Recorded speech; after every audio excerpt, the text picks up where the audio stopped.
おはようございます。メリカミタイチです。今日はロティドポーピケアライヤソースロベを作りたいと思います。肩ロースにニンニクを刺して、その後ゆっくりとロティしていきます。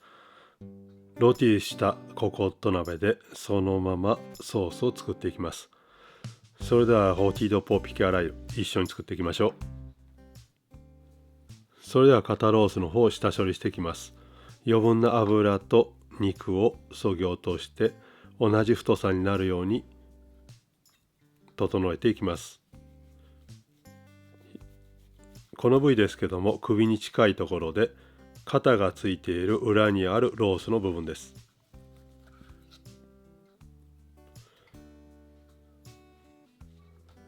この時に肉の繊維は左から右に走っています。ですので、その縮みをなくすためにフィッセルをかけます。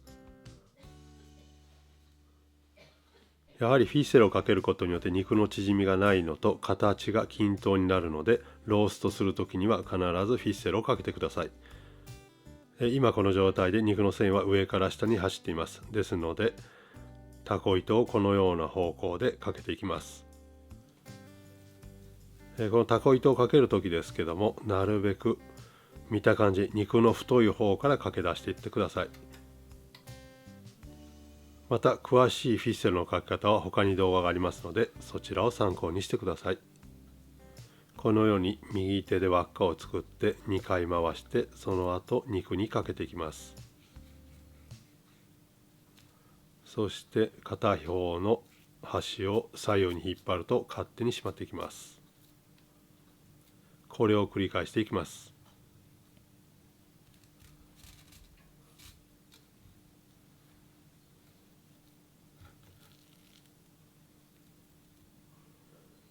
このように裏の面、見えてない部分はこのようにタコ糸を動かしてきっちりまっすぐ通っているか確認しながらフィッセルをかけていきます。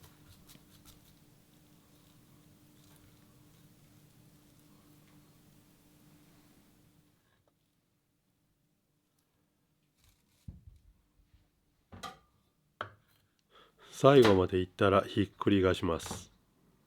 ひっくり返して裏の部分にタコ糸を通していきます。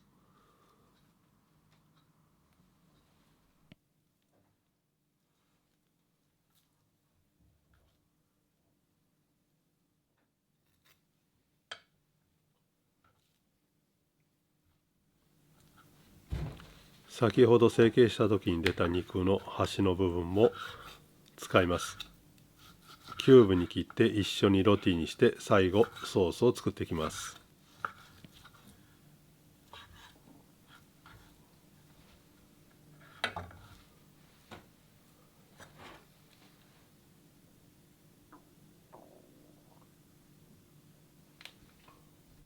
それではニンニクの方を用意していきます。エプルシェして半分に切って中の芽を取り除きます。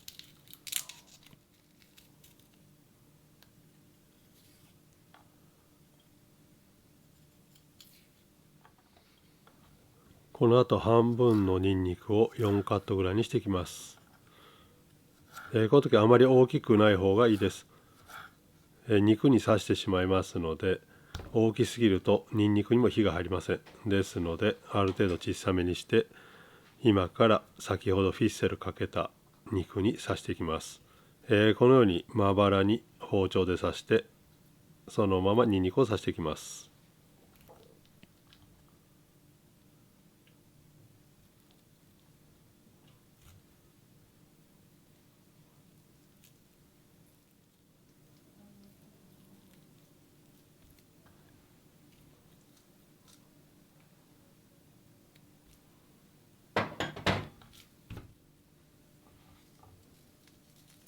続いて合わせ染めしていきます。塩コショウできっちりと全面合わせ染めします。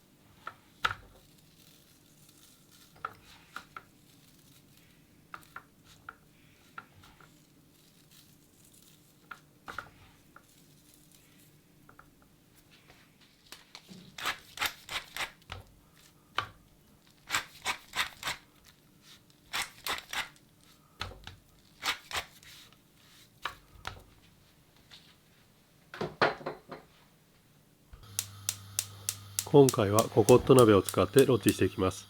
温めたココット鍋にオリーブオイルを入れて、まず表面を焼いていきます。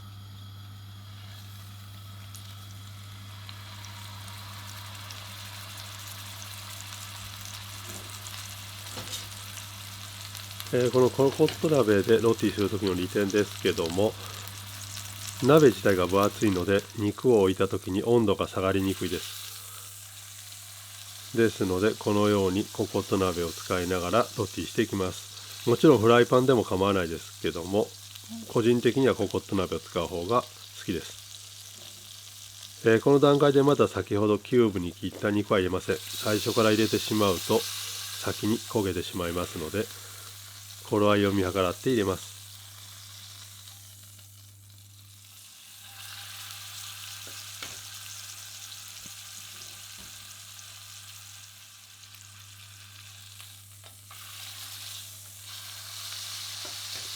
全面きっちり色がついたところで、ここで160度のオーブンに入れてロティしていきます。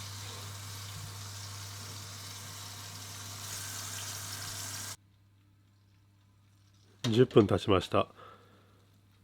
このようにいい感じに焼け出してきています。肉をひっくり返して先ほどのキューブの肉を入れて、またオーブンに戻します。この時肉を入れたらよくほぐしてまた油と和えてください。そしてもう一度オーブンに入れます。また10分経ちました。また肉をひっくり返して下に残っている油とうまみを肉の上にかけます。アロゼという作業です。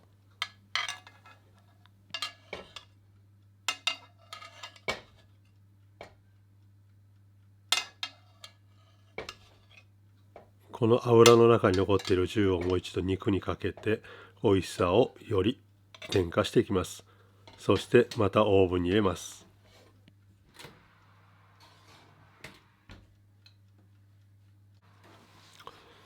また10分後です。これでトータル30分入っています。だいぶ美味しそうにロティできてきました。途中から入れたキューブも美味しそうにロティされています。毎回出すたんびにこのようにアロゼしてください。そうするとより美味しいロティが出来上がります。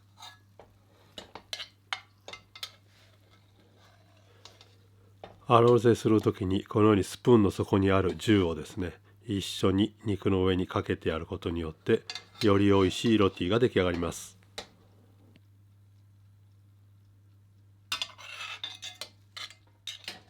そしてまたオーブンに入れます。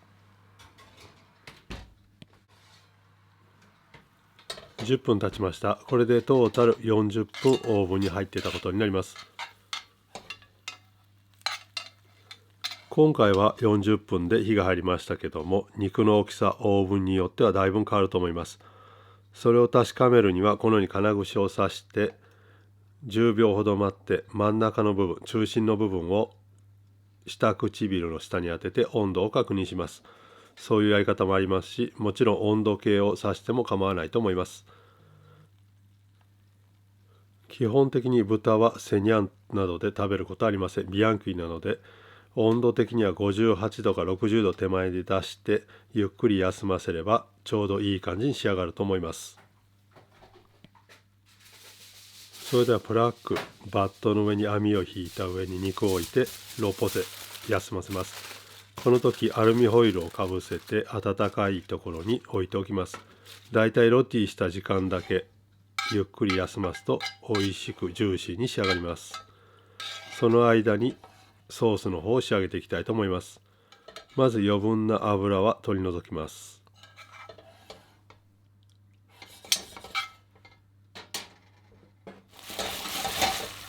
今回はシンプルに白ワインを入れてデグラッセしていきます。鍋底についたうまみをきっちり剥がしていきます。きっちりアルコール分が飛んだところで、ここでフォンドボーを入れます。今回はフォンドボーを使いましたけども、フォンドボーの子牛の骨の代わりに豚を使って10度ポを取っても構いません。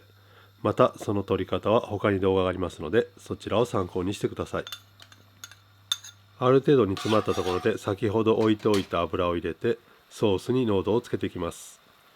このまま油を乳化させて美味しいソースを作ります。小さい鍋に移し替えてソースを仕上げていきます。今回マスタードディジョンを入れます。このソースロベというのはバンブランベースのソースにマスタードを入れたソースのことを言います。今回そこにプラスアルファで粒マスタードを入れて美味しく仕上げたいと思います。最後にロポゼしている時に出た肉汁を入れてソースの完成になります。今回このまま一緒にロティした時のキューブに切った肉もそのまま提供したいと思います。これでソースロベの完成です。味見をして美味しければこのまま盛り付けていきたいと思います。味はバッチリです。それでは肉の方を切っていきます。まずフィッセルをきれいに外します。これは取り忘れがないように気をつけてください。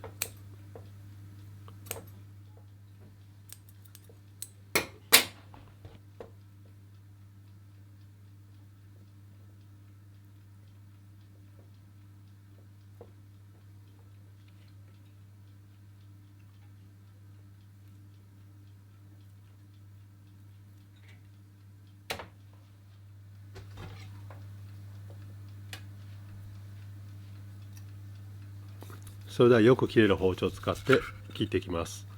この時ですけども豚のロティですね、あまり分厚くない方がいいです。だいたい5、6ミリの厚さでスライスしていきます。このようにきれいにピンクに上がっています。ロゼです。この表面をきっちりロティしていることによってニンニクもきっちりと火が入っています。